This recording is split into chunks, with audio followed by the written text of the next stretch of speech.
This episode is brought to you by CarterComics.com.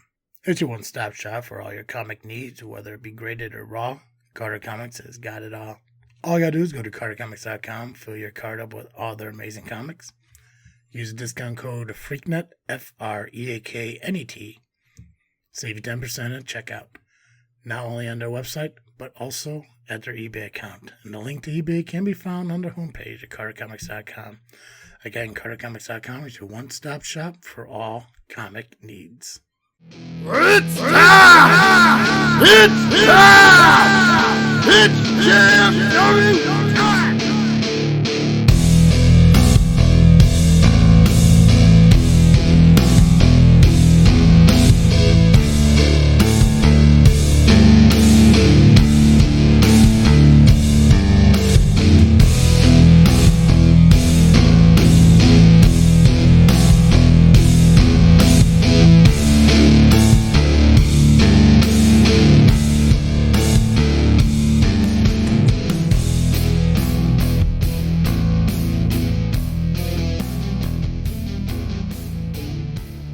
Hi guys, it's time to step in the ring with the greatest faction in podcast history, Just Freaking Wrestling, the JFW Podcast, hosted by Travesty.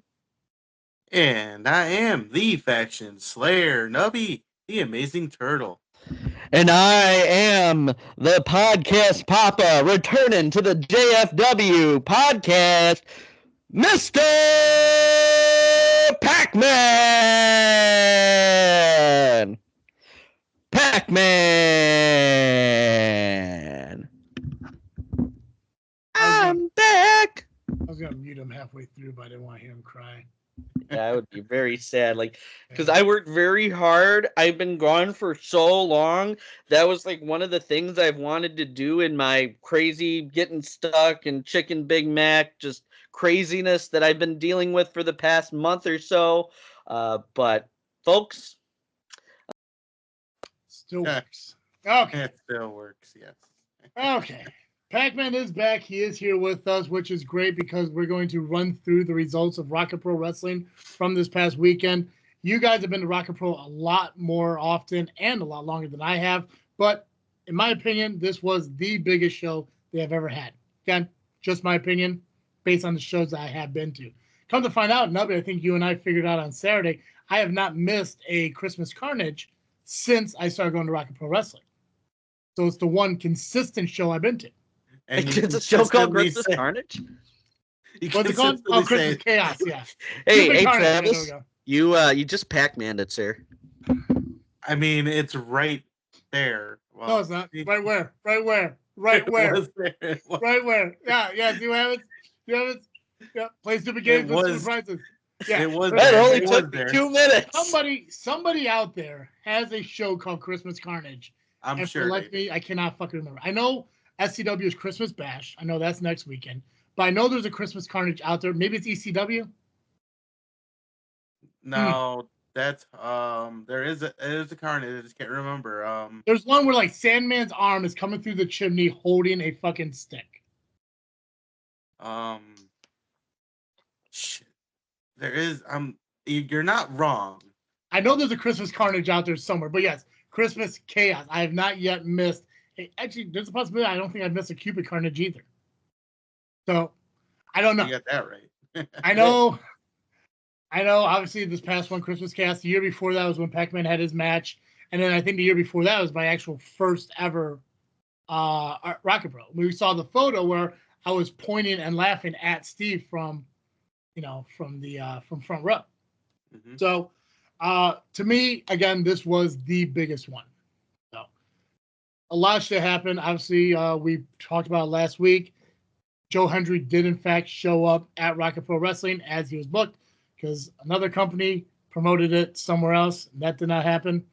Not the case. Joe Hendry did show up. And you know what? Marcy Rocket, even though, he had the match with them, invited him back. So, we'll see. Good fucking match.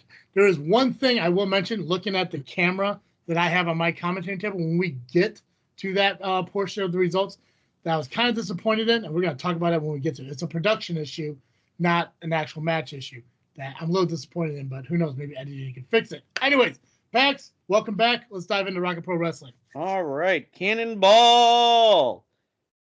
Because you said dive, so like a pool. Anyway, there's a wrestling show this weekend called Christmas Chaos, and they had matches on it. There was a show this past week. This was a show. Yeah, you said there is a show this weekend called Christmas. Never mind. Good. Well, there could be. I'm debating whether or not to mute you or remove you. It's just, I don't know. I got options. All right.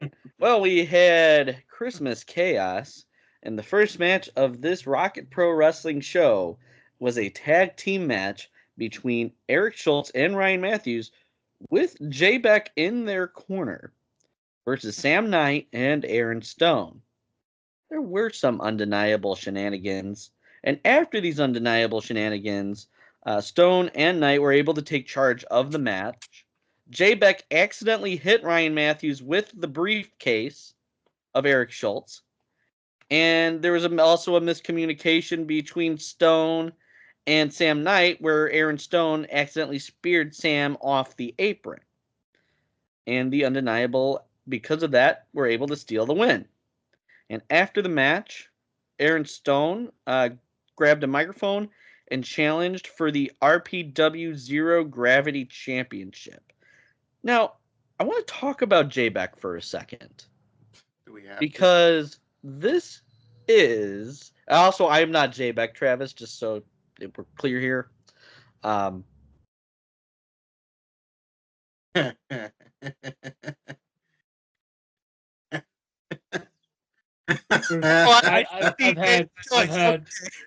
had enough time to where I need to fucking acclimate myself back to fucking PX and Pacman and all that shit.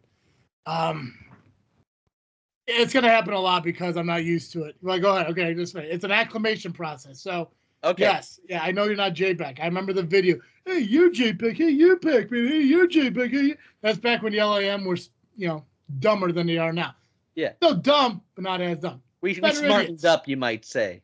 Nah, I wouldn't say that. Nah. Okay. No, fucking dude, you dressed as a fucking kangaroo in a fucking courtroom. No, you didn't smarten up anything. You're just better idiots. No, like he said it was a kangaroo court, and I mean I had that kangaroo outfit for that part, but it was like, oh fuck. He got ahead of it. I was very upset about that. And I was warning the people that like maybe we shouldn't be a kangaroo court by hopping around with a little Joey, and I ain't talking Roth either. Clutch. Yeah, but J-Beck has been costing a lot of nearly costing Undeniable a lot of matches as of late. Mm-hmm. And it goes back to the whole concept of less is more. I think he's trying to do way too much, and in turn, he's causing a lot more fucking problems. And it's like, you guys have seen my issues with J-Beck. When he poured the cream all over me and then, crashed our podcast. And it's like, I don't recognize this J-Beck. Now, earlier on in Rocket Pro's history, J-Beck was the general manager of Rocket Pro. Like I said on the Lovely Intoxicated podcast, that night where he lost his general manager role in the RPW versus Idols match at Kicks on 66 was at 22. I bought a Jay Beck shirt to show support for him because Damian Saint, being Damian Saint, screwed him out of his job. And ever since then, he's grown to be part of a stable with somebody who screwed him out of his job. And it's like, dude, what are you doing with the Girl Scout cookies, with the Thin Mints, with everything he's doing? And there will be a promo that's going to come out. There was a physical altercation between myself and Jay Beck after the show, but that footage will be released later this week.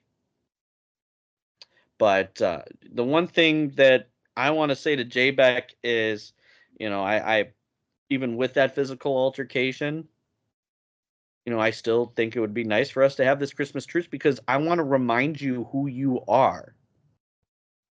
And J-Beck doesn't remember who he is.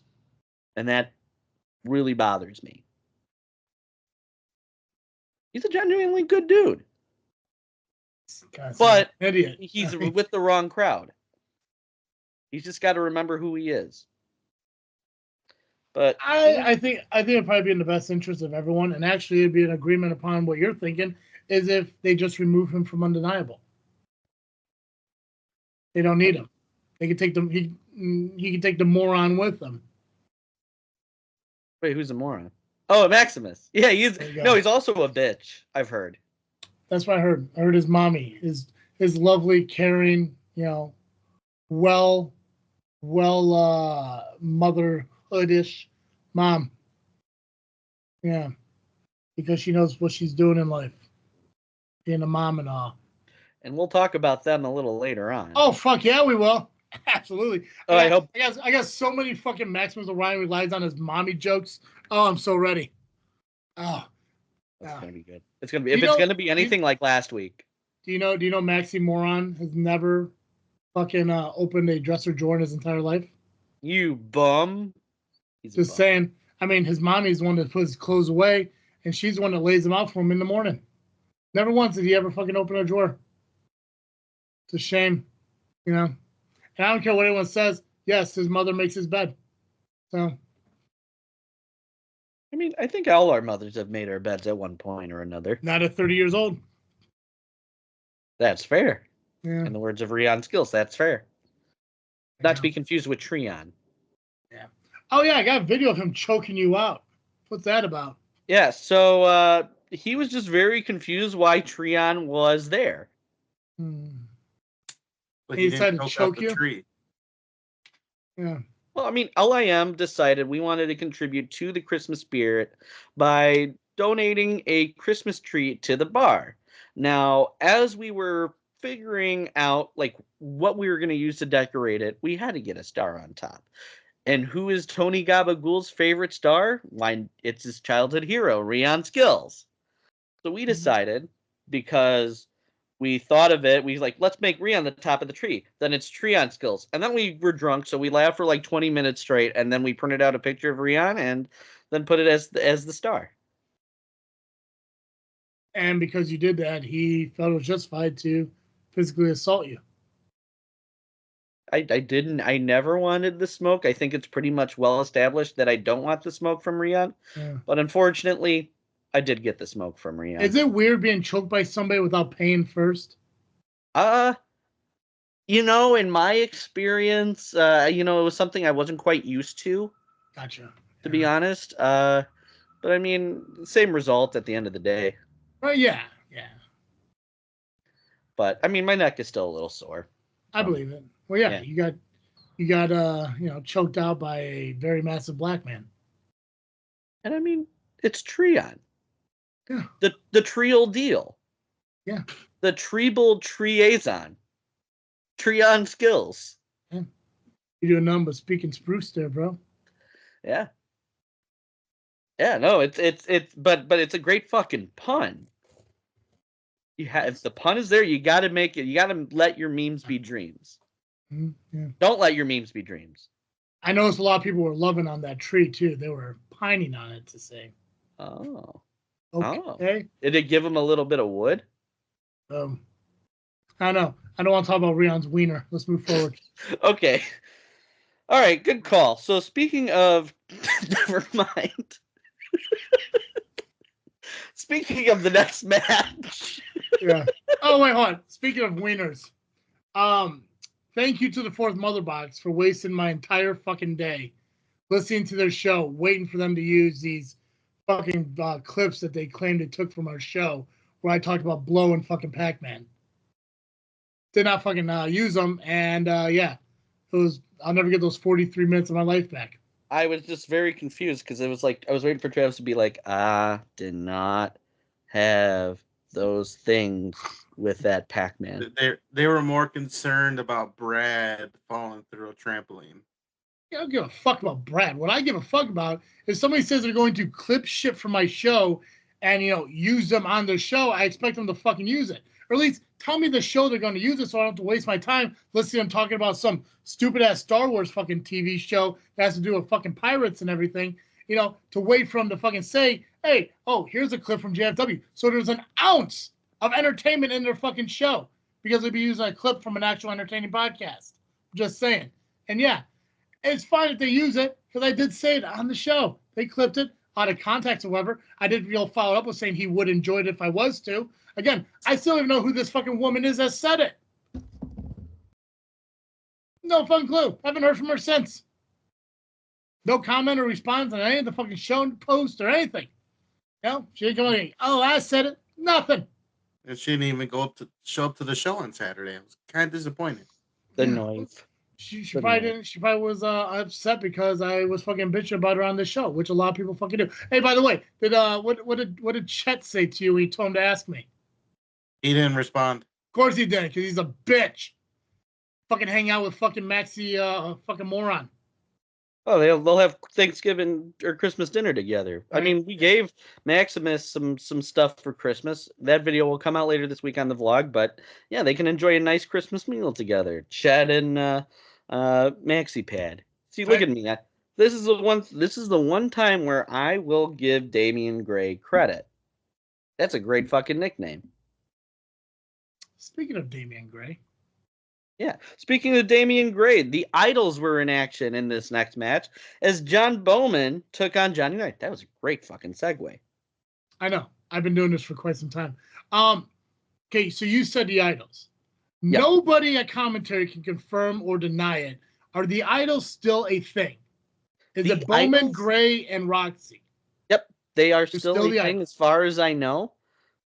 Don't know where Damian Gray was. I'm presuming he was having flashbacks to last year with a certain Mr. 1-0, but that's just speculation on my part. But I heard he slipped on some grease trying to put it in his hair. It'll happen. It do be like that sometimes. I wouldn't know though. I have no hair right now. But yeah, but you seem like the kind of person that would still try to grease that shit back. I mean, it's hard to do. Like, I'll go to the McDonald's down the street, and then, like, the coal grease for the fries, I'll try to comb it through my hair. But, like, just the birds pick at it. It just makes it weird. Yeah. But anyway, that's the weird part about that. Yeah. But anyway, Johnny Knight took John Bowman, and Johnny pulled out all the stops in this match, hitting a suplex outside of the ring onto the floor and a leg drop onto the apron. Now, John Bowman wins after a submission and was preparing to line up Johnny Knight for a cannonball in the corner with a chair over Johnny's head. But in the nick of time, Joey Roth comes out and makes the save. See, that's another thing, too. Commentating can't decide. Is it Joey Roth or is it Scott? Because Joey Roth quit. Mm-hmm. He announced himself as Scott. So, are we seeing Scott come to the rescue of Johnny Knight or Joey Roth? And it's interesting too because that last month Johnny saved Joey or Scott or whatever you want to call him, and it seems like Joey returned the favor. Yeah, it's insane that there's no backstage interviewer who could have gotten Johnny Knight's reason to save Scott. Maybe you'll have to wait to hear it leading into Resolution. Why? Why? It was a month ago. What do I care now? No, Resolution is this month. Next month. Yeah. Jeez, I Pacmaned it. Yeah, I know. But Johnny Knight rescued him last month. Yes, Johnny Knight rescued him. In a month. What do I care? By that time, it's going to be 2 months from now. What do I give a fuck? I want to know then. I don't care about Johnny Knight's reasoning now. It's the same reason why I was glad that fucking Maxie wasn't going out there and being like, okay, let me take more time to myself to explain more bullshit that nobody fucking asked for the opinion for. I was happy with that. Because the first 2 times were irrelevant because it doesn't matter why he did what he did. What he did was fucking wrong.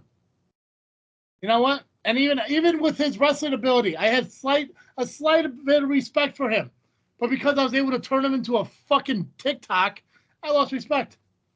Will Ferrell, fucking Meatloaf, yeah, that's the moron. Yeah. Also, I fixed their little flyer they put out there. If you guys want to go check it out, Rocket Pro Wrestling fixed it. Oh boy. Oh, Did you not check see that it? later on. I didn't see it yet. No. Oh, buddy. Let me take a look at this. No, is it on the Rocket It Pro? was it was in a comment. Yeah, son. You keep going. I'll tag you guys in it. But yeah, dude, it was a great fucking match, and you saw a little bit different Bowman. You know, he definitely came out fucking aggressive. I mean, he fucked Johnny up. Thank God somebody came out. Fucking C-Red just sat right next to me. He didn't go to the rescue. Kind of bummed out. I thought, you know, because you guys all teamed together. Fuck, where were you? Where were you, Pax? Why did you go fucking rescue your buddy? I'm retired. You got to remember, I'm retired. Oh, yeah, so it's C-Red. Okay, that makes sense. Pax, you find it? I found it. My guy. Tag me, Nubby. Yeah, maybe I should do that. Yeah. Now I got to go back. You should. And then Gunner Braves music played, and Shaq Jordan came out wearing Gunner's gear. And Shaq had said that he would be in the house, and Shaq called Gunner out to the ring, and Gunner came out to confront Shaq, and Shaq told Gunner that he wasn't ready for their match if it ever happens. Then Rafael Quintero comes out for the match against Gunner Brave. There was a point where Gunner kicked out of a pile driver, and just for the record, my notes are coming from LIM champion Tony Gabagool, who said, and I quote... Hold on. Not only champion, but what else? The godfather of the LIM. There you go. You have to acknowledge the fact that he's your leader now. It's not you. You got booted. Him you got fucking booted. On skills. Yeah, you got booted. Yeah, it's not you no more. Yeah. I didn't get booted. I stepped down. Yeah, you got booted.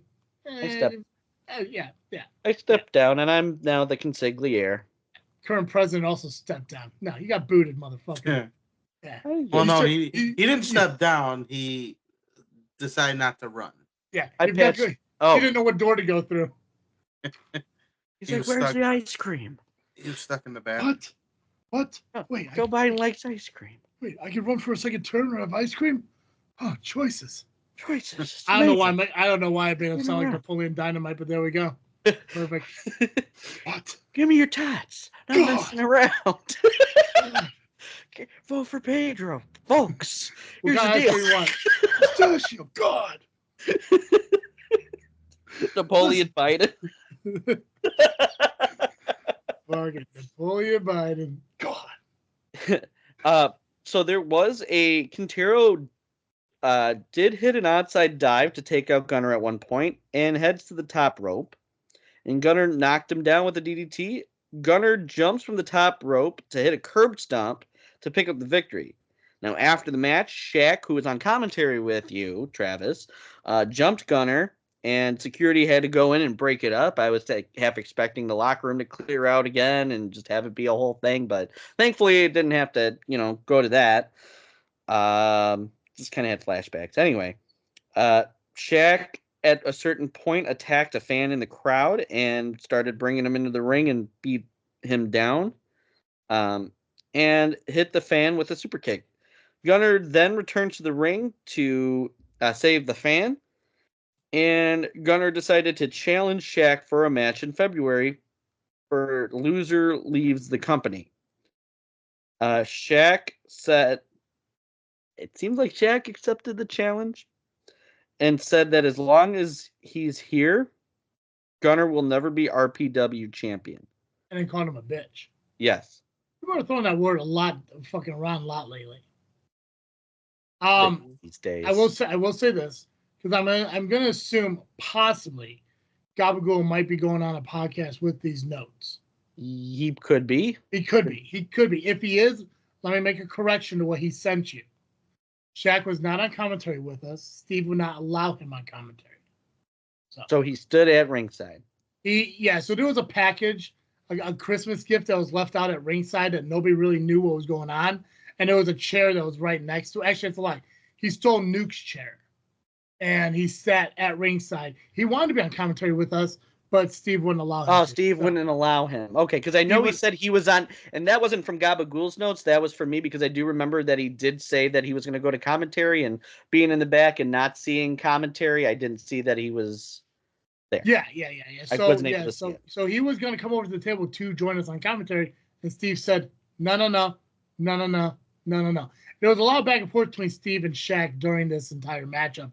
You will hear it on commentary. It gets a bit aggressive, but yeah, it's as far as I know, it is official for Cupid's Carnage that they're going to have a loser leaves RPW match, which it'll be unfortunate for Rocket Pro to lose either one of these guys, but it does seem somebody's going to be gone.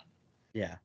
And yeah, Steve said it on commentary, but getting Quintero out there, that's fucking fantastic. That dude is amazing, and they had one hell of a match. Up to this point, it would have been match of the night. I think wrestling based, it is match of the night.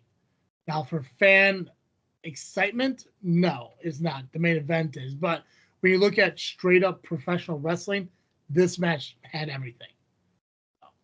And fucking Gunner did it in fucking street clothes, so shows how good he is. He towards the end, he kind of looked like Jey Uso, but whatever. Yeah. There's also something else you said that was wrong, but I can't remember what the hell it is. What was it? Super It Kick. it was towards the end. Let me see, because I know I was. Oh no, it wasn't wrong. The guy that he pulled over, yeah, it was Gunner Bray's best friend. It wasn't just some random fan. So that was Gunner Bray's best friend that he. Okay. So that's what that was. Yeah, it wasn't wrong, but a little more detail. Yeah, that's almost like a family member, but a close friend of Gunner Bray. Got it. Okay, and that's also kind of part me because I didn't realize that was a friend of Gunner. Don't need the answers. It's fine. Just all right. Listen, it's okay. I don't care if you messed up or Gabagool messed up. We can just move on. All right, let's move on to the next. Speaking of moving on, let's move on to the next match. Listen, just because you weren't here, this isn't fucking. There's no difference here. Same shit. I got ring rust. I got podcast rust. Wow, fucking. You want me to cut you short? No. Go home, brother. All right, next Let's match. take it home, brother. Speaking of taking it home, I'll send a vet out there, brother. I understood that reference. All right. Speaking of taking it home, let's take it home to this next match of JVJ versus Maximus Orion. Yeah, let's do that. Yeah. Maximoran, yeah. Maximoran. Now, one part of this match that deserves attention is the tension that existed between Ref Danny and Maximus Orion. They were going back and forth for quite a bit of time on certain things, counts and things like that. Now, Ref Danny got kind of tired of this. And just because we wanted to give Maximus a little Christmas gift, Tony Gabagool decided that he wanted to induct Ref Danny into LIM. He saw what the NWO did with Nick Patrick back in the day. So we wanted to have an LIM ref. So it's Ref Danny. Ref Danny is now a member of the LIM. I was there. Now I have a question because I get how stickler you guys are on things. Mm-hmm. He recited the words. Right. He did not put his hand on the chat. Did he not put his hand on the chat? From my perspective, and you can look at it when the footage comes out on YouTube, his hand was not on the chat head. He recited the words, but his hand was not on the chat head. So I would look at your bylaws to see if he's even an official member or not, because his hand was not on the chat head. Well, that is very good to know, and I will be looking forward to that footage to see. And then I guess we'll have to make a determination from there. Yeah. I mean, I was there, but I did not pay attention as I was holding the card with the words on it for Tony Gabagool because he has a bad memory on things. And I think this is still new to him when it comes to reciting the words. Like, because that's what you had to do, right, Pacman? You had to be the one.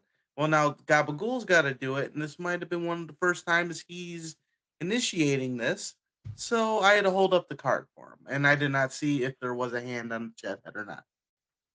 I don't believe there was. That's what I'm saying. Like, I don't believe he had his hand on chat. In fact, I don't think Gabagool even said, place your hand on the chat head. You may have to look at it. You may have to redo it again at Resolution or whatever the January show. Resolution, yeah, I was right, yeah.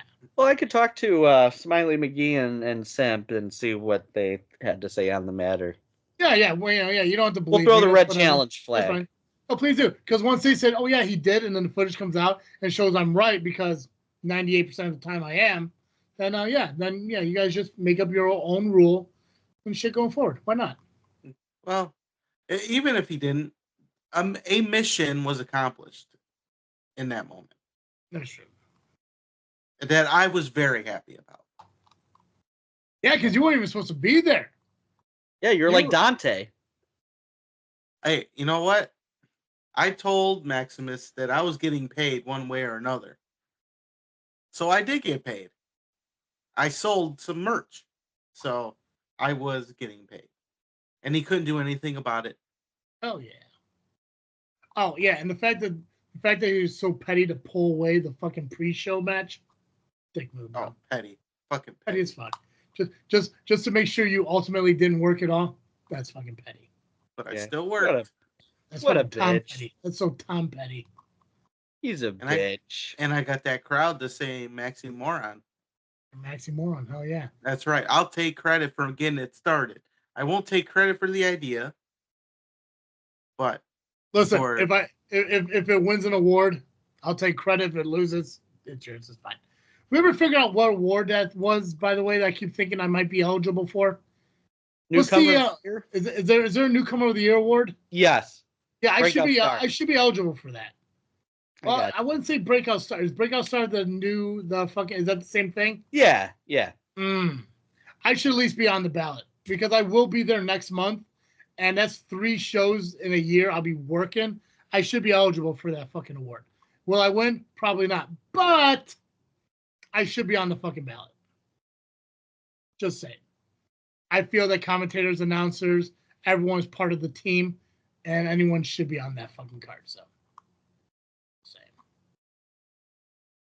But yeah, so then Kid Lat returned and distracted Maximus, allowing JVJ to pick up the victory. Yeah, what's with Kid Lat and Maximus? What am I missing there? So last month, Kid Lat wasn't it the Zero Gravity Championship, Nubby? If I remember correctly, and Maximus's music played. No, let me go back to my notes. Inter-county championship. Was it inter-county? Yeah. No, inter-county was Von Jaeger. Oh no, wait. That was Von Jaeger's match. Was it Von Jaeger's match? Yeah. Oh yeah, no, Von Jaeger's match. That's right.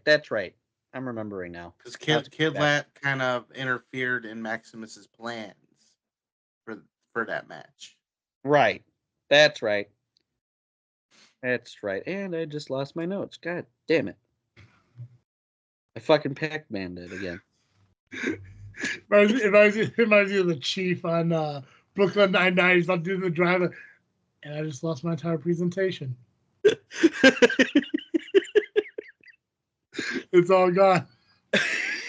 I found my notes. We're all set. Okay, back to it. Because originally, before Kid Lat got injured, Maximus made a match against him for this show because Kid Lat was, messing with Maximus's plans. So, but because Maximus wish he got injured, but Kid Lat got injured. He couldn't obviously wrestle, so that's why Joseph Von Jaeger was the replacement. But a stipulation was put for him. Remember what that stipulation was? The stipulation for, remind me again. If Von Jaeger wins, then he gets the Intercounty title shot in January. That's right. Yeah, so he gets his rematch. That is correct. Like Chris Farley and Billy Madison. But more happened in that. There was more that happened. It was wonderful. So Shelley came down as Maximus was, not thrilled about his loss. He's throwing a fit. He threw a fit. He threw a fucking hizzy fit, yeah. Yeah. It's like he didn't get his fucking snack pack in his lunch. Billy Madison. I understand that pain, though. That's too real. If I did a Billy Madison joke like you... Come on now, God. I get it. I'm just saying. I'm with Billy Madison on that one. Old Pacman thought it was funny. Cool. A new Pacman still thinks it's funny. You How is changed, that? man. You used to be cool. That is a reference to something else, and I forgot. Oh no, was that Bill Simpsons. Madison stuff? No, Simpsons. Not Simpsons. Oh, that was Simpsons. Okay, It's that's when right. they're like older and Bart's like, what happened to you, man? You used to be cool. I'm still cool. No, you're not. That's right. That's right. I remember that Yeah. episode. Good times. But yeah, Shelly comes out, calls Maximus a bitch, which the crowd loved, and they started howling. Shelly said that she and Bill signed their ownership over to Nuke, and Nuke now has greater level of ownership to Maximus. And next month, the main event of Resolution will be Maximus Orion versus his mother, Shelly, for the ownership of Rocket Pro Wrestling. So if Nuke win, or if Shelly wins, Maximus will lose his ownership stake in Rocket Pro. Following that, Maximus got stunnered by Nuke, and this, go ahead, you're raising your hand. Okay, so you mentioned the ownership being on the line. Now, Right. The one thing I will dispute that I don't agree with is that if Maximus loses, he loses his ownership. But there was nothing states what happens if he wins. So it's kind of one-sided. I do feel that's unfair. I mean, I don't really give a shit. I kind of love to see him fucking lose and completely fucking, Christian hissy fit out in the middle of the ring. But, nothing changes if he fucking wins, which is kind of weird. It is interesting. Isn't It's it? weird, but at the same time, if nothing changes, then Maximus wins. So, and he still gets to be petty and make decisions that are wrong. And I don't look, Shelly's a tough chick. That's no doubt. You don't fuck with her. But I've been this doing it. this is a singles matchup now. This ain't no tag match where you got Steve in your corner. This is a singles match. As much as she can whoop ass, this is a different ball game. Why Shelly? But come on, is Maximus really gonna fight his mom? Yeah, I don't think he does. I think it's actually kind of brilliant that Shelly, regardless of the fact that fucking Maximus is being a jackass, I don't see him raising his fucking hand to his mother. Keep in mind, this dude got fucking smacked by his mom a couple months back, wasn't fed by his mother fucking, a couple weeks ago. I don't think he's gonna strike his mom. I think it's almost fucking brilliant. The only way I think he could win is he has to fucking roll up a small package or some shit to get the fucking victory and hold that shit in. Because I do not see Maximus Orion raising a hand to his fucking mom. I just don't do it. I don't see it. Now, if his dad was in the fucking ring, yeah, sure. Fucking whale away on fucking Bill. Who gives a shit? It's fucking Bill. But yeah, I don't think Maximus is gonna strike fucking Shelly, man. I don't. maybe I'm just looking at this selfishly. Maybe I should just tell you how I really, really feel. Putting Shelly in this match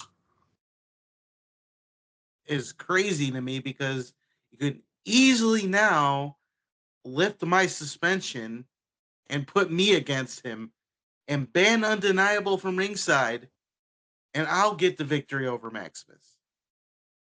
That's also true. Yeah, they could have done that. See, and that's the thing, man. It's like it seems like, and I don't know the logistics of how Rocket Pro works in the sense of the Shellys could do certain things, but the GM could do certain things. It almost seems like I think it's like when you were co-general manager. If one person puts something into effect, it cannot be changed by the other person. Which in co-GM world, I understand that. But owner to GM, the owner should be able to override and supersede fucking anything. So the fact that you were suspended even to begin with blows my fucking mind. And I'm sure that if Damien hears this, and he wants to give an explanation, I'm all fucking ears. Even fucking Nuke, if he hears this and he wants to give an explanation, I'm all fucking ears. Because the fact of the matter is, you should be reinstated, good to fucking go. It's shouldn't have been suspended in the first place. no. But Shelly proved to me that she's no different than her fucking son, and the shit has to be spotlight on me.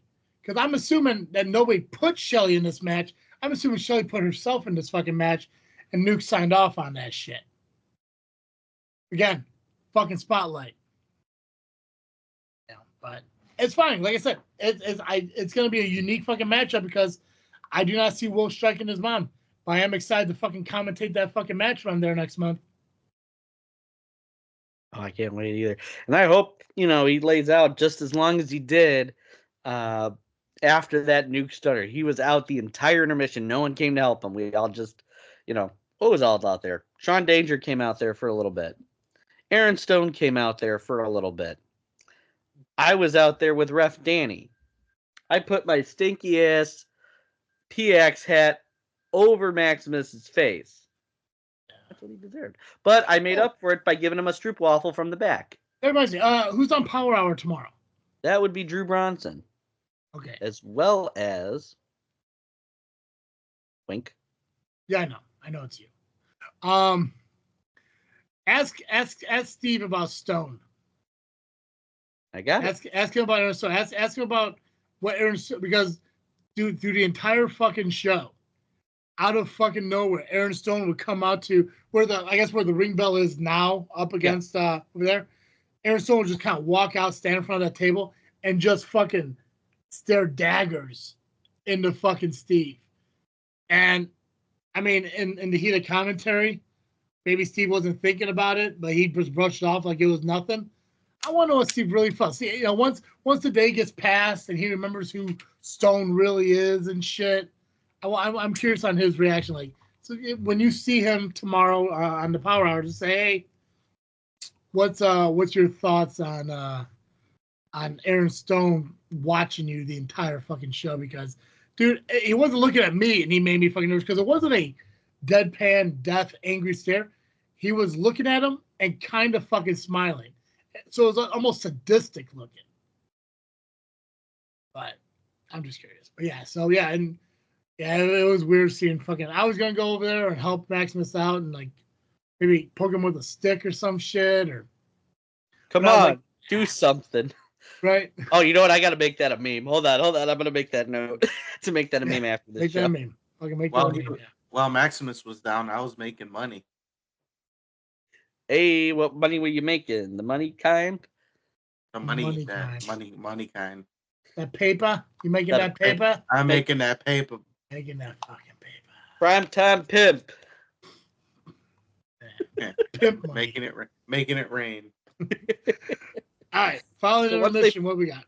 So they finally rolled Will or Maximus out of the ring, but the referees didn't catch him and let him have thud to the ground, which I laughed about. It was so funny. It was loud. It was really funny. Yeah.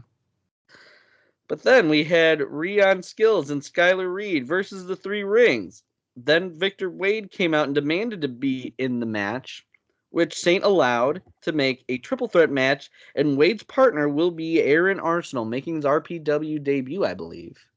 Yep. And Joe Hendry. No, we'll talk about Joe Hendry later. But Eric Schultz interfered in this match and caused a roll-up to a distracted Sinister, and Wade and Arsenal are the new tag champs. And Okay. Huge part you guys fucking missed there. What I missed? Okay, Sinister got low blowed and rolled up. The reason he couldn't kick out after Schultz stole his fucking glove and distracted Sinister. Oh, that's right. There was glove. Yeah, dude got fucking low blowed and then rolled up. I don't care who the fuck you are. If you got a pair between your legs and you get struck in them and then fucking constricted to where you're breathing isn't possible, you're not kicking out of shit. So I'm sorry, and I sympathize with fucking Sinister. That never would have happened to my best friend, 3-time longest reigning SCW heavyweight champion Max Holiday. But it's a little fucked up what happened here. We'll talk about this in a minute. But no, it's not on him that the fucking titles were lost. The fact that the Undeniable came out, stole his fucking glove, distracted him, and he got hit in the fucking tombstones and then rolled up and shit. Fuck no. Shady shit. Make sure you include that in fucking Gabagool's fucking notes so he doesn't look like an idiot going off somewhere else going, hey, what do you hear? What do you say? We got new tag team champions because Sinister couldn't hold his own or whatever the fuck he does. I'll make note of that in the notes. You note his notes. I will note his notes. So you fucking note his notes. I bet you would. Mm. So yeah, new tag champs, Undeniables. They seem to be aligned with Undeniable and newest members. Yeah. I think it was announced on social media. Yeah, I think Damien's saying welcome them both to the Undeniable. So officially now, every title's with the Undeniable. Yep, and the rocket to the top briefcase. Yep, and their numbers grew more. Yeah, it's like evolution. It's a mystery. It's more like the NWO, but yeah. That's true. Wait. So is Disco Inferno joining next? Oh, I hope not. I think so. No one cares about Disco Inferno. Not even Disco Inferno cares about Disco Inferno. I think he's caring more about fucking fighting women or some shit. Something like that. But then Ringmaster comes to the ring and fires Sinister from the 3 rings. And because Sinister didn't have a ARWPro contract, he's also fired from Rock. Well, he doesn't have a contract with ARWPro, so he's no longer with ARWPro. He's not allowed there, pretty much. As long as his contract is owned by the Ringmaster, he cannot show up at ARWPro Wrestling. And am I reading this right? Did he say that maybe Scarpone will find him some work? Was that? He did. He 100% said that out loud. Yeah, he definitely said that in the middle of the ring. At St. Joe's Park. At St. Joe's Park, yeah. Why camera was rolling, 100%. Yeah, lot of jaws dropping at the fucking commentary table. The fact, I didn't know what the fuck he was talking about because I didn't know the Blitz history until Nubby educated me. But yeah, that's a little rough. Yeah, but then kind of funny because I kind of realized it during the show that one of the refs was from Blitz as well. We happened to just see each other after the show and, said hi finally. But so it was kind of funny how that worked out. Who was the ref? The one that rep the main event, I think. Oh. The one that didn't. There was 2 of them. The one that didn't join the LIM. That's the guy. Yeah, that guy. Right. Gotcha. Gotcha. All right. Next match. We have it. It's Steve Michaels with the Open Challenge. Now, Gabagool made a note that said that as Steve Michaels entered the ring, he threw a water bottle into the crowd and it hit him, and that he'll be seeking legal action and may call Freiberg. So Freiberg, if you are listening, you may get a call from the mob. But it's okay. It's just a cult or shit. I said the thing that you've been saying for years. Damn it! And the jig's up. Enjoy your sheep, you freaks. Enjoy your fucking sheeps. But then the Ghostbusters come out. The Windy City Ghostbusters, in fact. And the mystery opponent is Shogun, who had the Ghostbusters in his corner for a period of time. Now, Michaels had all of Undeniable in his corner, and they try to chase out the Ghostbusters, but they're just going to stick around. The match goes outside the ring. Damien Saint called for a timeout. But it's a distraction. Hold on. The Undeniable tried to push the Ghostbusters out. Instead, the Ghostbusters pushed them out. So the Ghostbusters chased the Undeniable away. I was reading that, and I was a little confused. Yeah. So the only people left out at ringside was Damien Saint and the Ghostbusters. Ghostbusters obviously was Shogun, but they ran the rest of the Undeniable out. So Rion, Goblin's gotta do better on his fucking shit, man. I mean, fucking drink a bottle of water in between your fucking beers, bro, and write some shit down. How's bells? We're gonna have to have a conversation. We're gonna have to have a conversation, much like I had with Rion Skills not that long ago, sir. There you go. Yeah. Well, the way that Gabagool worded it was very confusing, and I'm just reading as he wrote it. I know that's the thing. You know, it's we appreciate the information, but yeah, some of the things like context matters. You know, Yeah. shit matters. You know, so yeah, but so they ran the undeniable out, so they're not at ringside anymore. But anyways, go ahead. Yeah, well, he said they're staying, and it's like pronouns, pal. Yeah. Now, match goes outside the ring. Damian Singh calls for a timeout, but it's a distraction. And Steve Michaels throws Shogun into the stairs. Shogun hoists Michaels up in the air for a press, and he sets up the super kick, but Michaels takes him down for the pin. Shogun gets his foot on the rope, however, and Michael puts Shogun on the top rope for a super choke slam. Shogun counters into a body press. Goes for a pin, but distracted ref by Saint doesn't count him out. Michaels knocks out Shoguns and pins him to retain.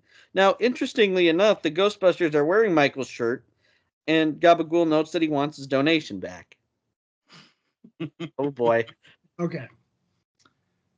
Steve Michaels knocked Shogun out with one of those ray guns or whatever the fuck the thing. The attachments are at the end of their fucking packs. So Michaels, who for everyone knows, is a Windy City Ghostbuster. It's documented. He talked about it at the show. He is a Windy City Ghostbuster. So the fact that the Ghostbusters were out there on behalf of Shogun was shady to fucking begin with. But the Ghostbusters' main focus was a clean fight. That was obvious as the match was going on. When Michaels got Shogun down, Michaels was calling for that ray gun, whatever the fuck that thing's called, a phaser gun, I don't know what it's called, but the gun that they were holding. Now the leader guy, I think his name was Michael. I'm not quite sure. I could just be getting that from Steve Michaels, but the leader guy with the ponytail, he was really hesitant on giving Steve Michaels, any sort of help because they're friends with both of them. But Steve Michaels ripped it out of his hands, struck Shogun with it to knock him out, and picked up the victory.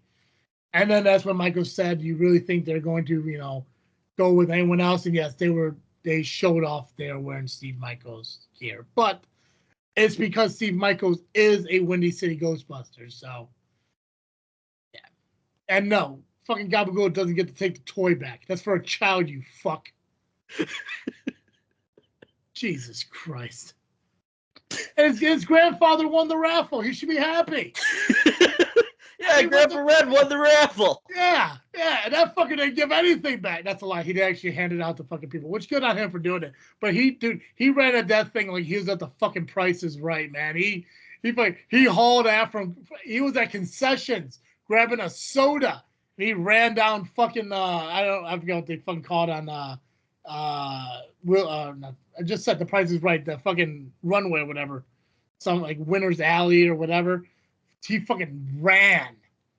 But it was cool because he did hand out some of the shit that was in the basket. So that was really cool of him. But Steve did knock out Shogun using a weapon from the Ghostbusters. Not voluntarily given to him, but he did use it. So be sure you note that in there as well. I'll make sure.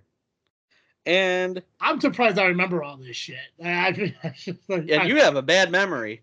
Yeah, I know this is fucked up. Especially when I'm working, I really don't pay attention to what's happening afterwards. It's just whatever. Anyways, cool. Let's see what he fucked up with the Joe Hendry match. Oh wait, no, there's still more with this match. Okay, well that should have been it, but okay. Because Grin and Ringmaster comes out, and after some talking, Grin surprisingly DDT Shogun, but they gave Shogun a gift, and it's a voodoo doll. Yeah, so the package that's been sent out at ringside all fucking night that nobody knew what it was for, that ended up being the gift that they gave to Shogun, and it was a voodoo doll of Grin. Somehow that doll found its way to commentary. Mm-hmm. C-Red was not happy about it. But they said it was some unfinished business they had to deal with before they dealt with the Undeniable. Obviously, the Undeniable cost them the tag titles earlier, and yet he attacked Grin. History for RPW, I don't know the issues between Grin and Shogun, but obviously there's something. So then we got the main event of Marche Rocket and This new guy, nobody's ever heard of this guy before. No. But apparently, if you say this guy's name, he appears. And I'm kind of nervous because my doors are locked, and I hope there's not a home invasion. But hold on. Joe Hendry. Joe Hendry was at Rocket Pro Wrestling. I believe in him. No, he hasn't come in. So okay, but I mean, he was a nice guy. If you're to look at a scale, yeah, excitement and terrified, which way would it lean if he was to bust through your window and that air conditioner unit right now? Would you be more terrified or more excited? I think I would be confused, and then I'd realize it's Joe Hendry, and I'd be like, "What's up, Joe?" And then he'd have his guitar, I'd have my ukulele, and then we'd have a jam session. But it would have to be careful for all the glass. Which, and I can respect that. Like I can respect you being excited, getting together and start playing some music together. Until it dawned on you, how long was he sitting outside on a Monday night at around 7 p.m. waiting for us to mention his name on this podcast? He's waiting for his cue. He's watching the monitor. Right, the entire time. Like, how long was he really out there for? In your bush, or I assumed it was a bush. It's it's not a Treon, I'll tell you that much. Yeah, sure, or else he'd be choked out for it. That is true. Not by Joe Hendry, though. By the Treal deal. The Treble Triazon himself. Joe Hendry. Joe Hendry. Oh, yeah. Hey, but yeah, there was a match between these guys, and let's talk about it. Both men delivered for sure. Hard-hitting match, went out into the crowd. And Marche gave Joe Hendry one of his famous chops.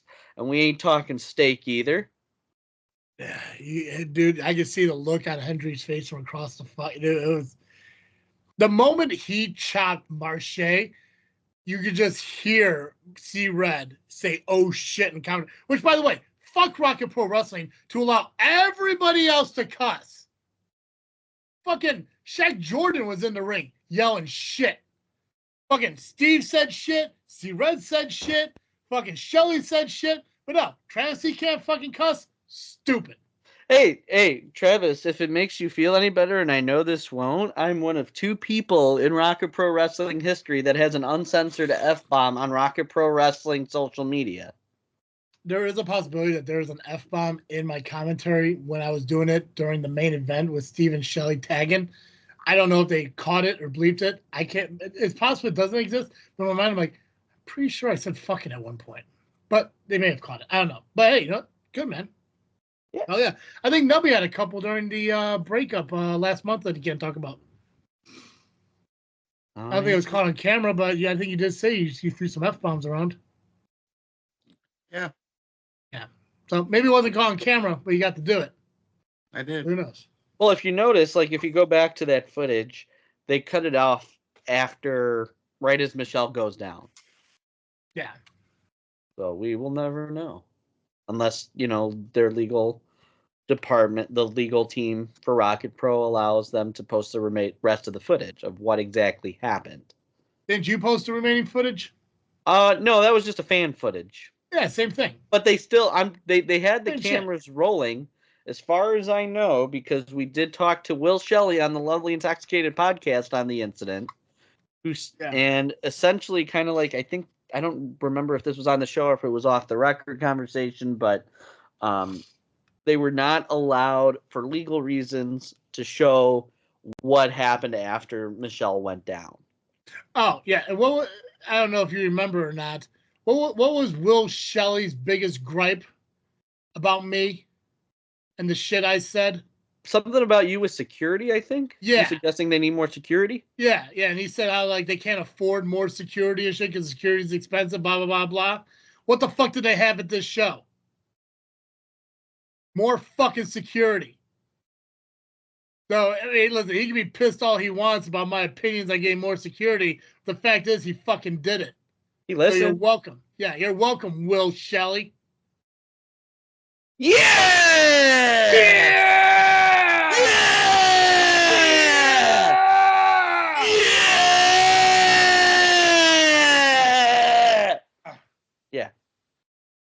But yeah, Joe Hendry defeated Marche Rocket. He did. Yeah, he did.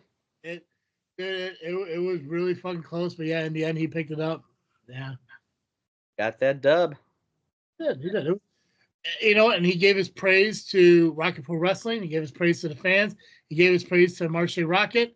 Right before he left, Marche Rocket praised him as well and said he would love for him to come back. I mean, obviously everyone would. And he said, please come back. So will we see Joe Hendry back in Rocket Pro? Who knows? But the door is obviously opened up for him. I do might have to say his name. Yeah, I do believe as long as he's in TNA, the possibility is there. I don't know how much it would be if he gets it in NXT. I don't think those doors are still kind of really open. But as long as he's still in TNA, it's definitely a possibility. So. But yeah, that was Rocket Pro Wrestling Christmas Chaos 2024. This is the last show this year. I can't believe it's going to be a whole year before we see another Rocket Pro Wrestling show. And that show will be on January 11th, Resolution, main event, Shelley versus Maximus Orion. The end. They didn't want to do it on January 6th again? Oh, yeah, no. Probably. Oh, wait. But it's on a Monday, so it'd be tricky. Yeah, that wouldn't work, yeah. It wouldn't work. But yeah, so that was Rocket Pro. Awesome.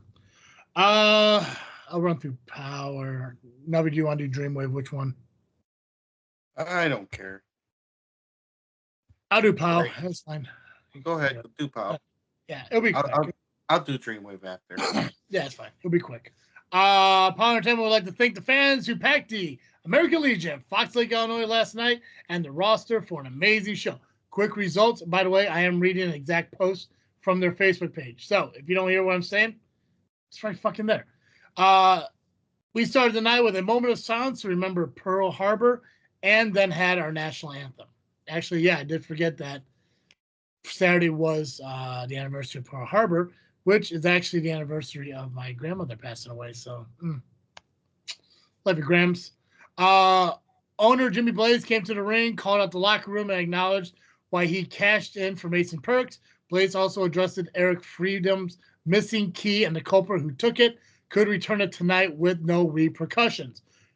Headford finally handed it over, and Blaze then made the Zebra Kid Memorial Royal not just for the trophy, but for the last key to the kingdom. So, Chris Headford had the key. Anyone fucking surprised? Nope. No. Wow, I didn't know that. You're telling me now for the first time. That piece of shit. You hear that, Dally? He's a piece of shit. It's such a piece of shit. Piece of shit. I haven't met him, but I take your guys. He just looks like a piece of shit. Yeah. He looks like if Sid from Toy Story grew up. That's pretty much what it is. Acid Jazz beat Santa AC Hamilton. Mihooks O'Bannon defeated Jake Dukes. After their match, Kevin O'Reilly hit his brother from behind, leaving Mihooks laying. What do you think is going to happen with Kevin O'Reilly? We'll find out soon, won't we? Bad Hombre Cartel beat Heroes of Our Time in a non-title match. This will lead to the Bad Hombres getting a title shot in 2025. Will Emery beat the returning Moondog Murray. Magnus King and Tommy McCobb beat BMI. After the match, BMI attacked Magnus's leg.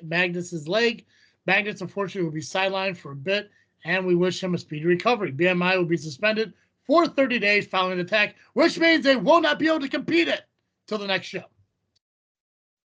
Zebra Kid Royal was ready to start. However, current champion Jimmy Blaze wasn't coming to the ring when introduced. This led to Brian Allen going to check on him, find him in a pool of blood on a chair. They're looking in to find out who did this.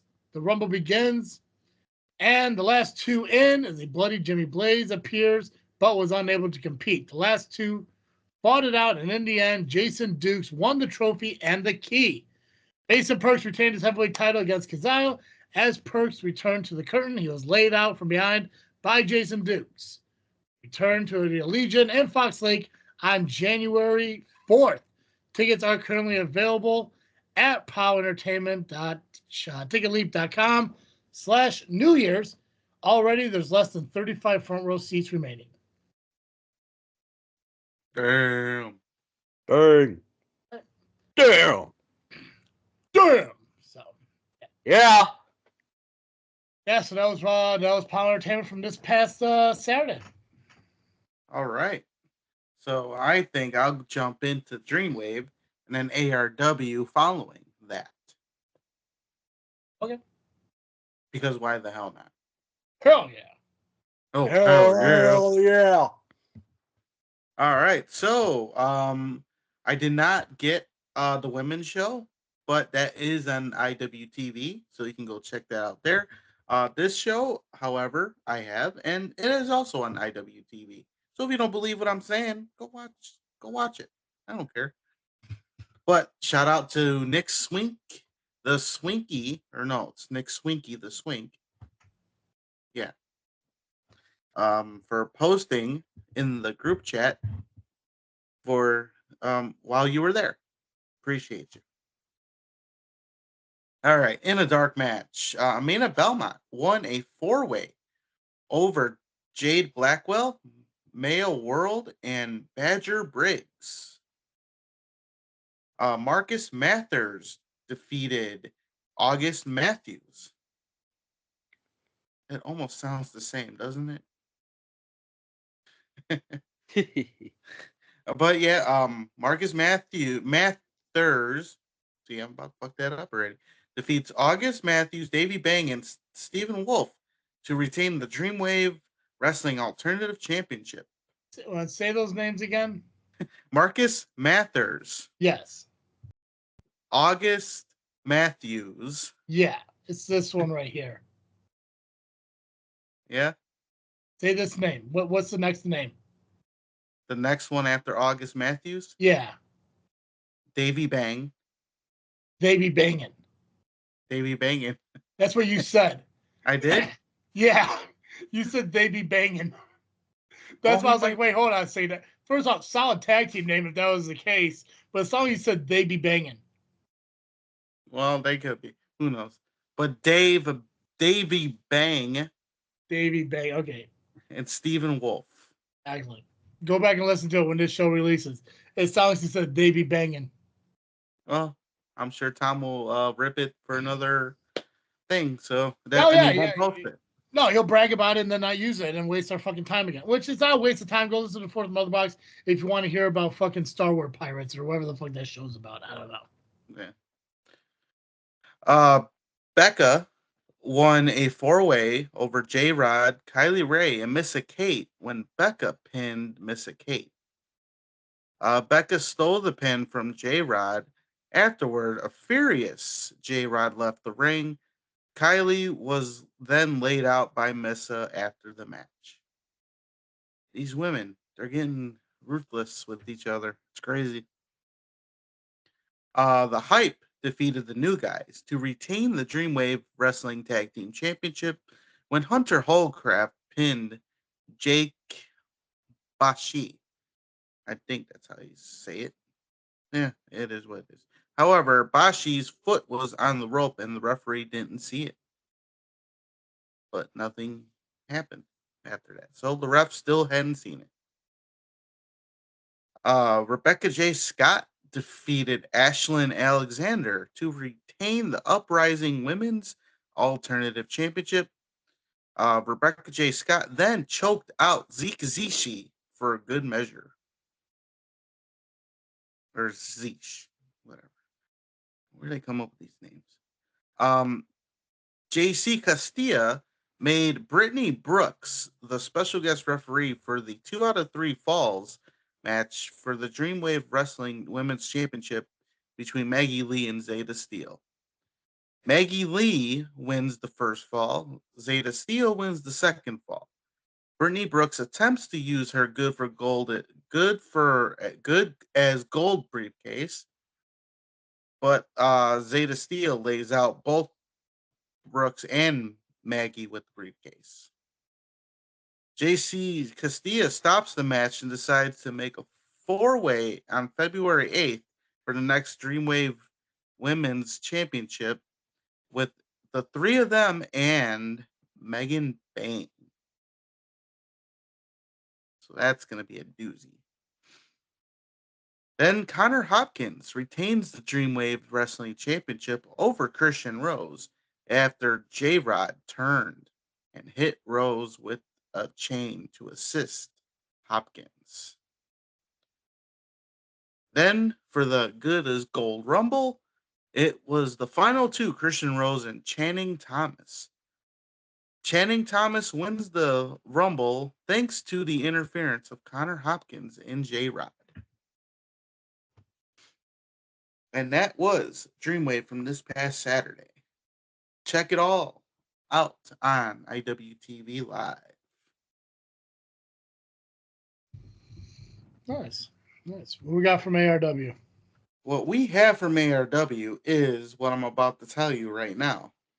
Hey. Hey. Hey, that's my bit. Stealing my gimmick, brother. Now, these results are courtesy of referee BJ Porta. So thank you for this. Thanks, bro. All right. Danger Mask defeated who? Ooh. Isaac Slate, it looks like. Oh, I thought it was like that bit that they had that guy from WWF in the 90s that they named him who. That was like Jim Neidhart all over again. No, it's just Isaac Slate. We don't know who he is yet. Ah, gotcha. Still haven't figured it out. After that, the program had some sort of promo, which I believe sets up one of the matches later on. Quinn Whittick defeats Crux in an interesting dynamic, but I can only imagine what actually happened. The Bro Bros defeated the AFA. Really? I don't have details. It doesn't What? say which members of the AFA? No. But from what I am understanding, all three members were there. But Find out what AFA stood for? Nope. I'm still going with always fucking around. I'm going with it. Mm-hmm. Locking in my answer. The A is for... Well, it's... Oh, no, I don't have anything for that. Never mind. Thought I had something, but I don't. Always for anal. Hey! No. Last time Pacman said he thought he had something when he went to go take a pee. Yeah, no, it was like a little, like, I don't know. I was very confused about it. It's like somebody took a magic eraser to his pubis. I hope not. I need that. For what? Stuff. Like? I don't know what a pubis is, but I'll figure it out. Come on, it's your pubic region. Come on, your mom watches the show. What do you use it for? So my dad is Flash Harris. Let's not talk about that part. Come on, that was a bad segue, considering the subject. Yo, use it for your dad. Awesome. Go ahead, Nubby. Oh man. So the Indiana State champion Josh Moon defeated Joey Dalton. Now I'm going to assume. Whoa. Hold on. So the former Indiana State champion didn't get a rematch? I guess not. Good. Fuck him. Exactly. Doesn't deserve it. He's a piece of shit too. Oh yeah, he is. Jackass. Now I'm going to assume that the promo from earlier set up this match, as Nick Diamond took on Jay Thunder. Both members of the program. It's supposed to be like some kind of punishment for the previous month or something? Could be. I mean, it wasn't Jay Thunder's fault. It was Eric Schultz's fault. Yeah. But this match went to a no contest. So who knows what happened. I'm sure those videos will be up sometime, if they're not already. The Family defeated the Cole Twins. J City. What? The Twins are also family. That is true. J City defeated Drew Bronson. I know that guy. Yep. And Creed and Brendan Balling defeated the Workhorses. I can't say the thing because they haven't done the thing. And then they had a battle royal, which OSM of the family won. And that was ARW After Hours.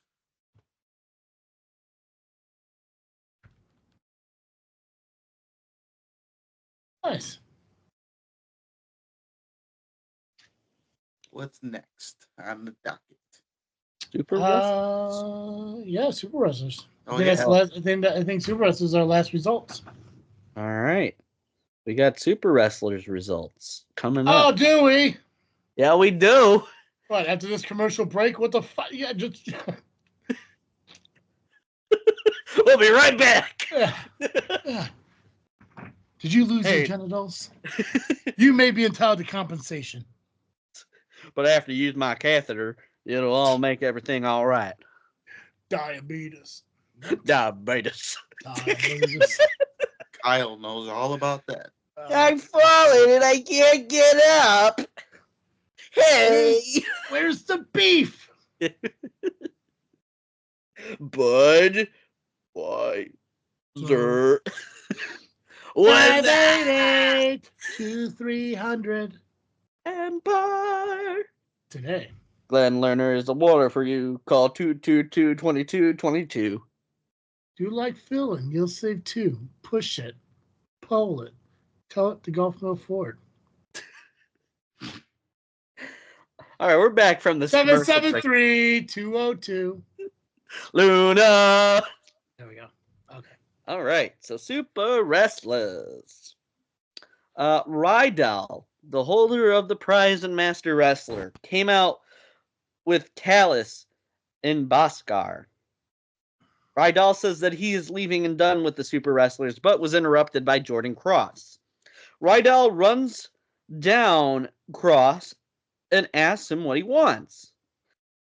Jordan Cross says that he's going to free Ryor from the prize, and a Rydal Rumble occurs. So it's like a gauntlet match.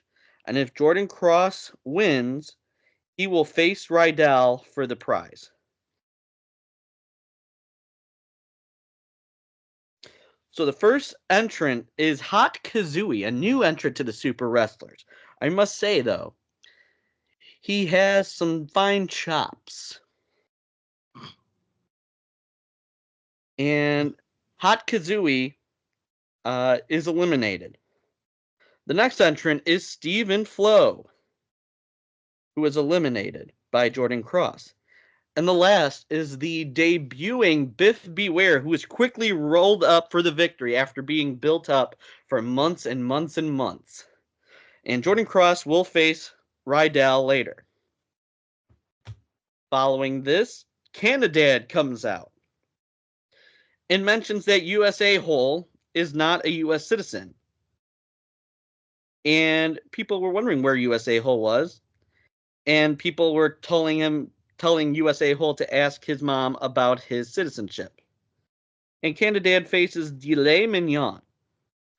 And foreign weapons were allowed in this match because Lockport Joe clarified that food is a legal weapon. There was a point where somebody landed on broccoli and carrots that were put in a bag like they were thumbtacks. Devastating, but a lot of fiber and good for your eyes, at least. But Canadad decided to go sit and said that he wouldn't wrestle him anymore until he cleaned the ring. He had to clean up his mess. Now, Canadad at one point got Delay Mignon's nose and threw it into the crowd. He worked his nose a little bit. But Delay Mignon got sprayed with a maple mist from Canadad and eventually stuck on Delay Mignon with a Canadian flag. And Delay Mignon hopped on Pop, if you will, haha, because he's a dad, for the win. Following this, we had a tag team match play, and it was Callus and Bhaskar facing the Vampirates. And Bhaskar Did and you just Callus. say tag team match playa? Yeah, like Teddy Long, They didn't go one-on-one with The Undertaker. Yeah, that's what, holla. Okay. But just don't tell Steerhead I made that reference. He listens to the show. Oh, okay. So we're fine. I'm not going to get grounded. Okay, good. I'm sure he'll find out about it on tomorrow's episode. He will. I'm sure he will. I'm sure. Steve will bring it up. And following this, there was a video from somebody named Old Man Candy saying that referee Christian was the heir to his Candy dynasty and asked ref Christian to make a decision if he wants to continue reffing or own his candy factory. Next, we had Siphon versus Shogun. Now, Christian was the referee for this match, and during the match, in the middle of this screen, Old Man Candy offered a helicopter ride, and in order for ref Christian to be able to claim his heirloom, he must leave in the next 15 minutes. And Christian threw off his ref shirt and left, which then led to a new referee coming out, and it's actually an upgrade because Nexus, the robotic referee, is back. And Shogun did win this match. And Siphon was shocked by Nexus because you cannot touch Nexus, otherwise he will shock you.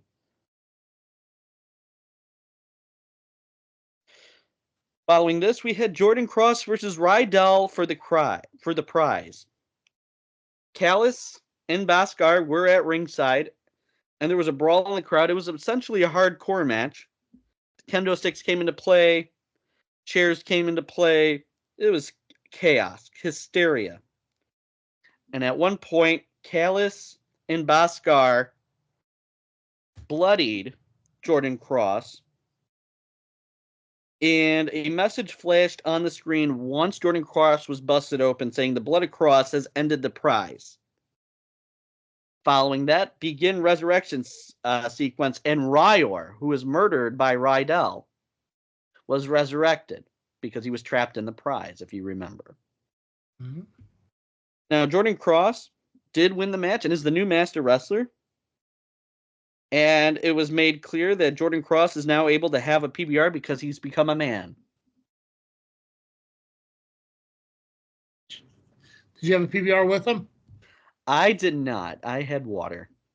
Good for you. Yeah, I'm trying to stay hydrated. Yeah, it's a school night. Yeah. And I got to work. I had to work the next day. Yeah, school night. Yeah, technically, yes. Yeah. Did you bring Kyle popcorn? I already bitched about that. They did not have popcorn that last Popcorn Wednesday, but but I could figure. I have my resources. I got this, Kyle. I got this, Kyle. Yeah, I don't listen. I'm not gonna say how to do it, but next time you bring him popcorn, bring him pink eye too.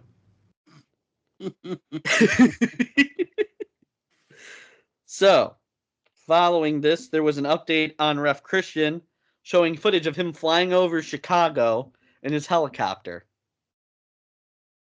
And then they get a special delivery where Billy Wack announced that we set an all-time world attendance record at the Concord Music Hall of 15,917 people.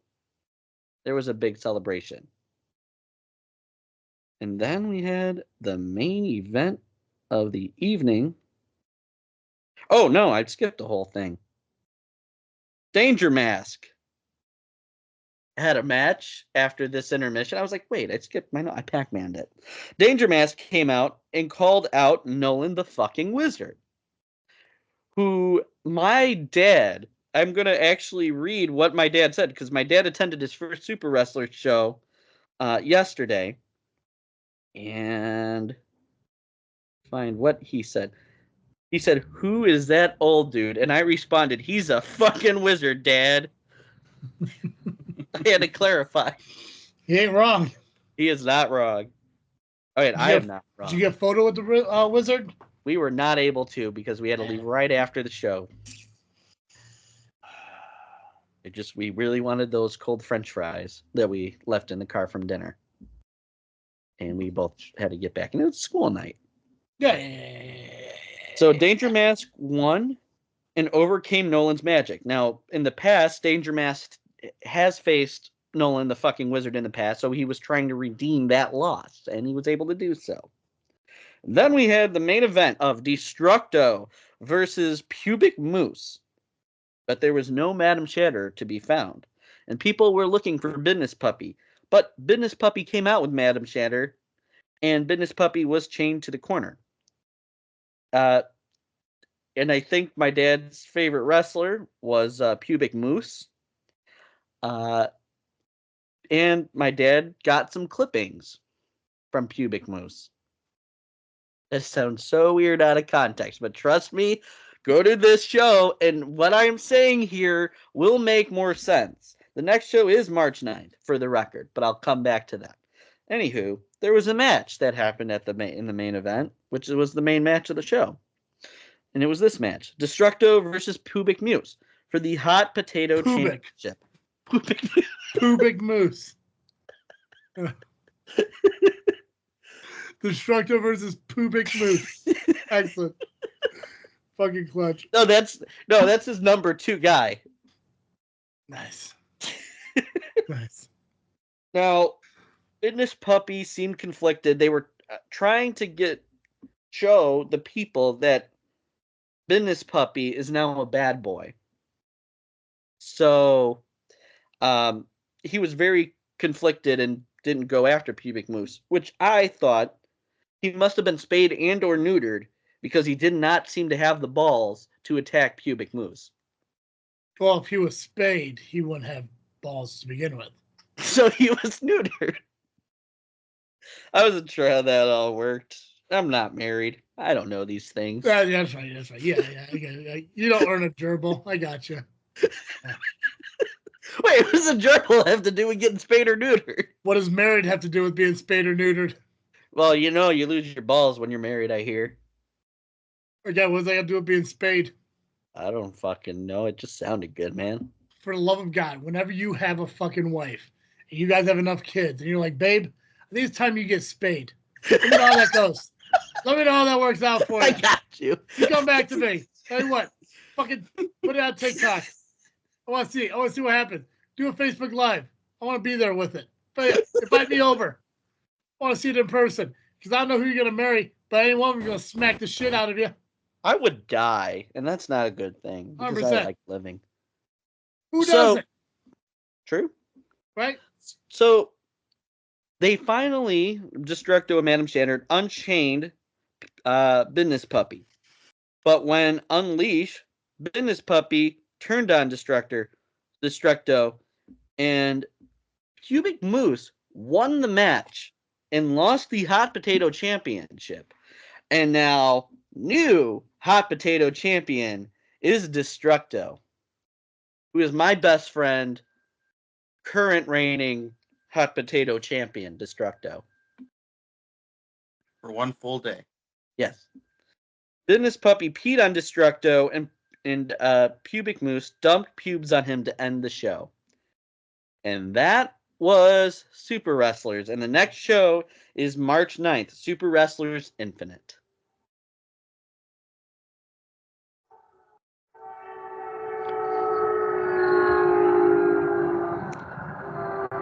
Still got it. Nice. Okay, cool. All right, let's dive into match cards, man. We got Frontline and CSW.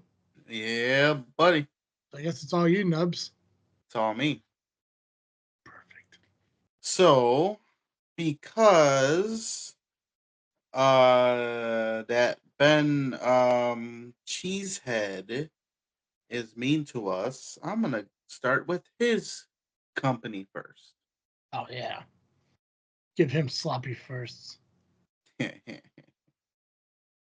Which Frontline is the company that I'm going to talk about right now. No. Right now. No. No. So right now, Frontline No. Pro presents Contact, featuring the man, the myth, the legend, the leader of the Who Train, the Godfather. Tony Gabagool? Not the Godfather, the LAM. Oh, okay. I get those confused sometimes. It takes place this Saturday, December the 14th, at the Oak Venue, at Oak Venue, Jesus Christ, Oak Avenue Community Center. It is 201 South Oak Avenue in Marshfield, Wisconsin. Tickets are just $15. All right. So, speaking of the Godfather, he will be joining Disco Ray in the All the Way with Disco Ray segment. That should be interesting. I wonder if Godfather is going to offer him any hoes. And would Disco Ray take him? I think so. I mean, call dibs. Fucking A. Him. I would. But here's the thing. Okay, no, wait. Now that I think about it more, I think the Godfather used local hoes, and I've seen some bitches from Green Bay. I'm not gonna get a lengthy fucking letter from Pacman about them. I don't know what you're talking about. I get it. Come on. I don't write long messages. What's that? Oh, is that a curtain? Pull that curtain just a little bit. Pacman's our HR freak. In case you didn't know. Dude, I'll tell you what though, fucking you get fucking Godfather and Disco Ray together, that's gonna be an entertaining fucking moment. Oh yeah. Oh yeah. Yeah. I just wanna know they and nothing against Green Bay bitches. I'm sure you're all lovely in your own way. But you're in fucking northern Wisconsin. No. Nah. Nah. Nah.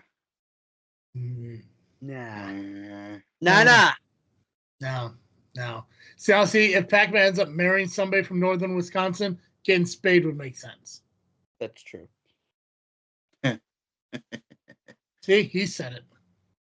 Well, speaking of getting spayed, Rockin' Rivera will be getting a heavyweight title shot as he takes on the heavyweight champion, Josh Price, who recently just became the champion by defeating Ben Cheesehead himself. Still a great moment. Yeah. Remember when Ben was on top? And then just, Yeah. Just like that, too. I am the Messiah. No. TNT will be taking on a strange tag team in Quinn Whittick and Shaq Jordan.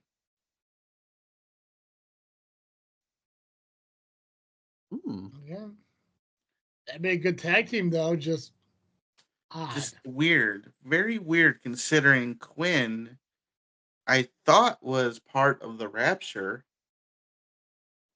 And Ben screwed Shaq out of the title.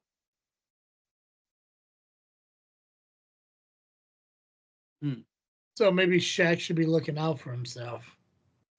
Almost sounds like a setup. Almost. Speaking of the Rapture, they'll be defending their tag team titles against the Bro Bros.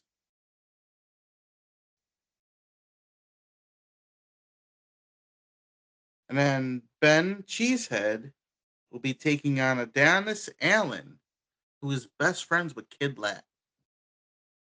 So this is also going to be a setup. And that is, as of right now, Frontline Pro Contact taking place at the Oak Avenue Community Center 201 South Oak Avenue in Marshfield, Wisconsin. Tickets are just $15 and starts at 6 p.m. There is also a meet and greet starting at 4:30. I should have mentioned that, but I did not have that in my notes. I just remembered. You get to meet the Godfather at 4:30.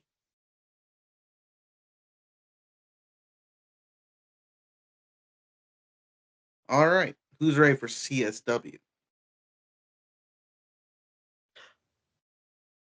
Okay, now I am. Okay, There we we're go. good. I'm ready. He just finished. How'd you know? He brought up Ben. I assumed you remembered you had socks. Oh, I'm not wearing those right now. I'm just keeping them They're safe. just laying on the floor Yeah, pretty next to your much. bed. Yeah, pretty much. At least one of them are Yeah, stuck to the wall. the other one's on the door. Gotcha. No. Right. Nobody needs to interrupt me and me. In my bachelor pad. Which remind me, after the show, I have a really, really funny story off air. Excellent. I like funny stories that take place off air. I actually have one too. Hey, I thought I saw a sock on your door. Who are you with? What are you talking about?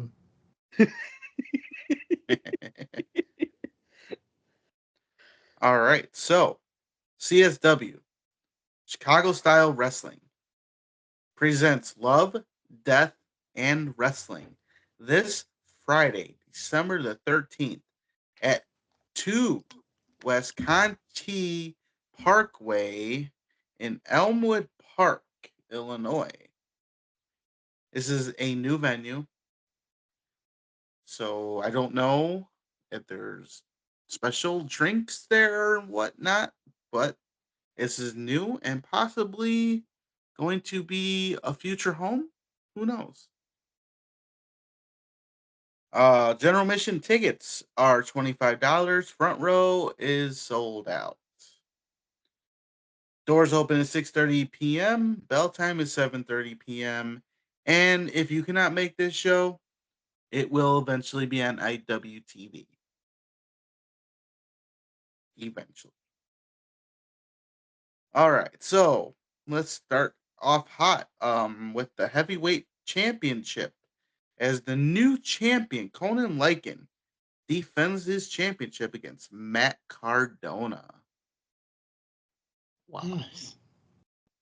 Who recently just showed up on Ring of Honor. Yeah, to beat the I believe snot out last of Chris week. Jericho. Yeah, I believe last week. In a tag team match, we have Bruce Hamilton and Hans Carden, the crab guy, against Marshe Rocket and Steve Boz. That should be a fun match. In a triple threat match, Solomon Tupu takes on Gringo Loco and B-Boy. B-Boy? B-Boy. B-Boy's got to be new, right? New in CSW, but he's pretty Yeah. well known. Yeah, because I don't think we've ever talked about a B-Boy here. No. Okay.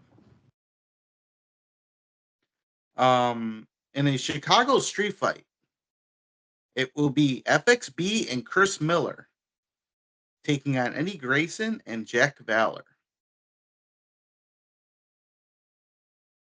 Grayson and Valor have had their issues with FXB and maybe a little bit of Miller, but FXB and Chris Miller have not gotten along either. So this can blow up in their faces, and I can see Grayson and Valor taking the win. Yeah, Miller doesn't. I mean, the only time I've ever seen him actually thrive in tag team action is with CNC. Yeah. But even then, they kind of just blew up in the end there, and I think that was a lot of Miller's fault. It's always Miller's fault.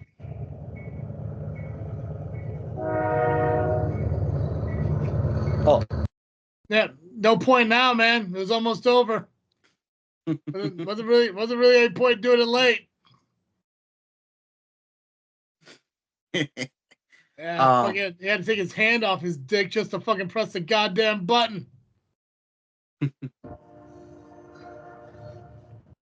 There we go. We're good. Yeah. Continue with your podcast. With your podcast. Thanks, team player. Gotcha. Only missed, what, 5 of the last 6 shows? Give or take. Give or Yeah. take. You're eating, what, fucking McChickens and getting stuck in things? Yeah, and protesting McChickens apparently and all of that. And Big Chicken Big Macs. Thank God that's over. Thank God. I'll long live the McRib. McRib is back. Fuck yeah, it is. Rib is back. Kind of want a McRib. So good. I had one last week.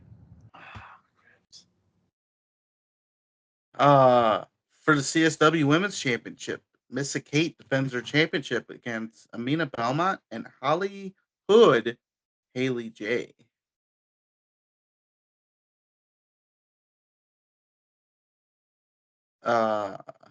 In a 4-way tag team title match, the Brothers of Frunstruction, yeah. I'm just gonna say Front and go with it. They defend their titles against Axel Rico and Doom Montgomery, Cypher and Adam Stallion, an unmasked Cypher, I should say, and Sierra and Joey Avalon. Which I forgot to mention last time when we talked about CSW, that Joey Avalon and Sierra took out Doom Montgomery and Axel Rico along with the tag team champions. So they're kind of back and their bad attitudes. Oh yeah, I mean they lost the fucking titles unfairly, I might add. Unfairly, yes. I don't know. I mean, it could be. It could be Maybe. unfair. I don't know. I just assume because it's Avalon and Sierra, they're screwed out of their titles. And I'm not sure if you've seen, but there's a good possibility that Joey Avalon has no hair. I don't believe that for a second. I saw pictures. Now, I'm not sure if it was photoshopped for our entertainment. I'm going to strongly disagree. Well, if you want to do the research. I'll look at shit.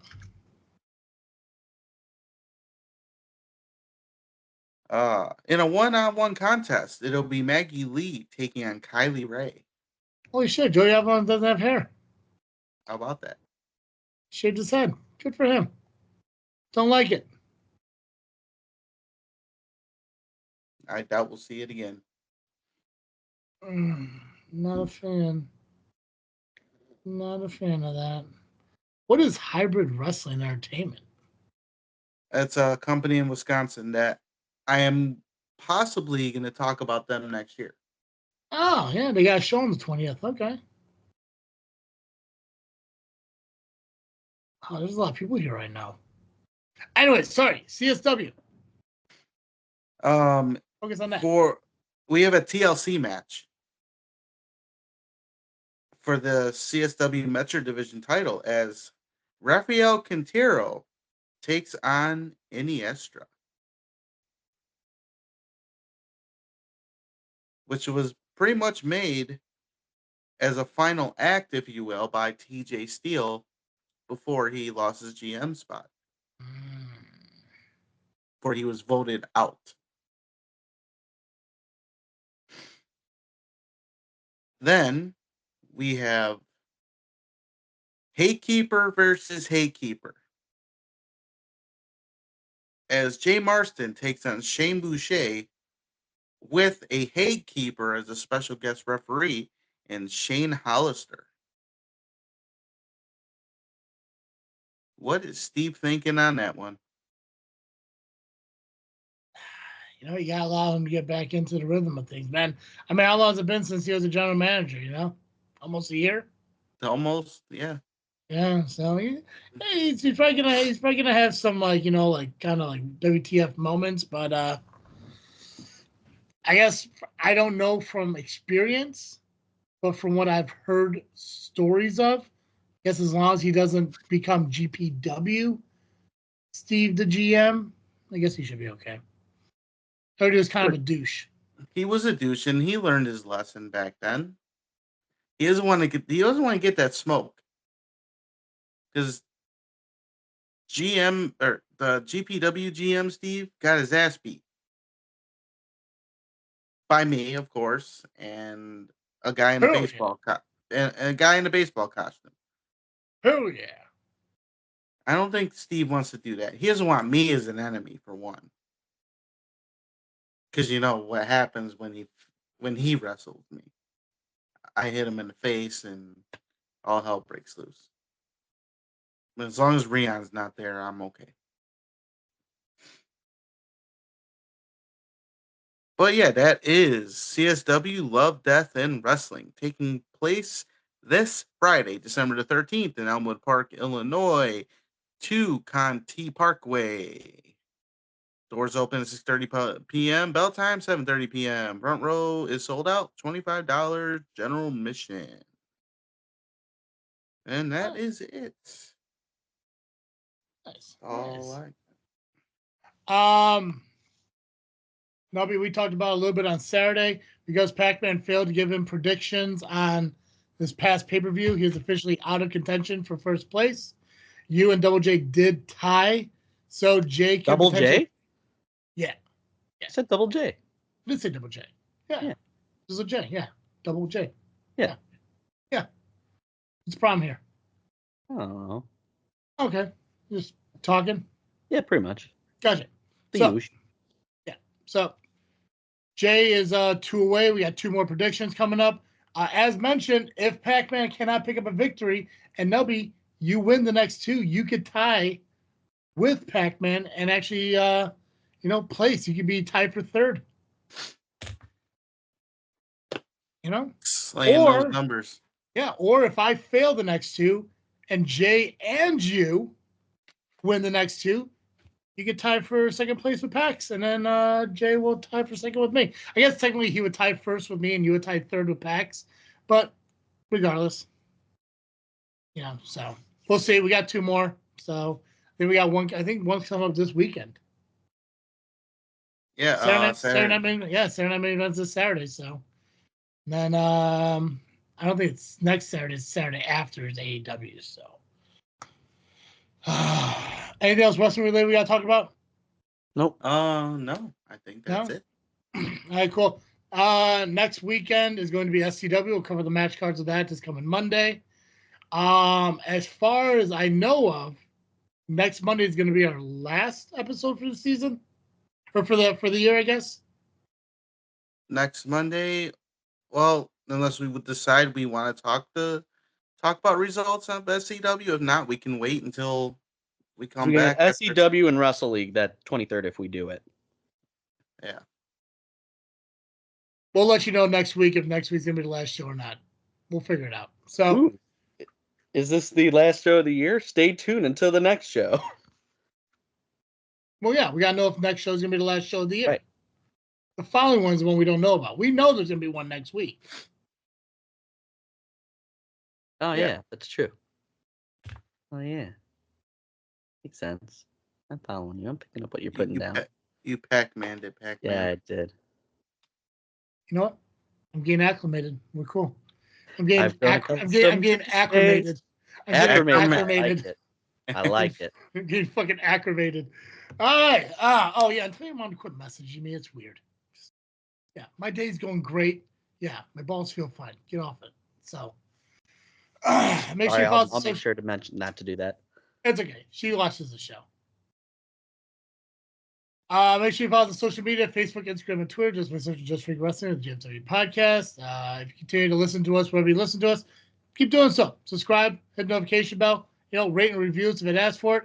If you want to watch the episodes, you can over at the YouTube channel, Just Freak Wrestling or the JFW Podcast. Subscribe over there, hit the notification bell and everything, and check us out. So that's all I got. I believe we can ring the bell on this episode. Perfect. As always, I am Travis C. And I am the Faction Slayer, Nubby, the Amazing Turtle, Cowabunga. And I am, what's my name? Pacman. That's the one. There you go. And thanks for listening to the episode of Just Freak Wrestling, the JFW Podcast.